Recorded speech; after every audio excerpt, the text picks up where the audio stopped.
Ayn Rand гэж мундаг сэтгэгч байна шүү дээ. Тэгээ монголчууд хэд номыг бас орчуулсны үр дүнд аваа мэддэг бас тийм. Тэр хүний одоо үгийг илүү их одоо үгэх зорилготой Ayn Rand Institute гэж байгаа. Тэрний ерөнхий захирлаар ажилладаг. Yarn Brook гэдэг мундаг эдисгч байгаа да. За тэр хүнтэй бид нэр одоо офс дээр очиж уулзнаа. Hello. Hey, good to see you. Good to see you.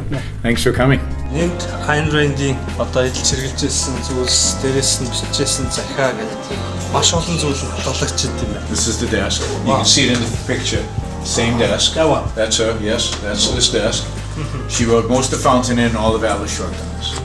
Her husband had it built for her. And all the exhibits on the wall about the Fountainhead.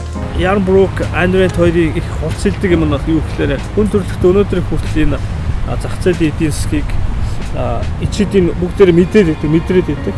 Гэхдээ тэрийг зоригтой өмгөөлж чаддгүй гэдэг байна.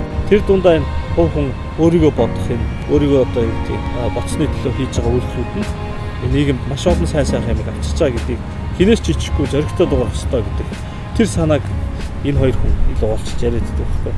Тэгээ бид нар ч гэсэн Монгол адилхан одоо өнөөдөр хийж байгаа бүтээж байгаа хүмүүс рүү маш их дайрдаг болчихсон. So Ayn Rand was born in 1905 in Russia.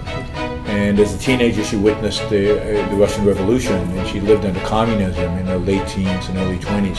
She was always a very independent thinker, and she knew that if she stayed under the Soviets, they would kill her.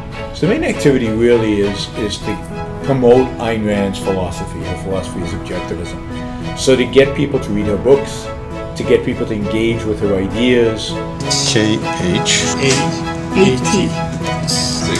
So Marquez for Finance. My pleasure. My pleasure. Okay.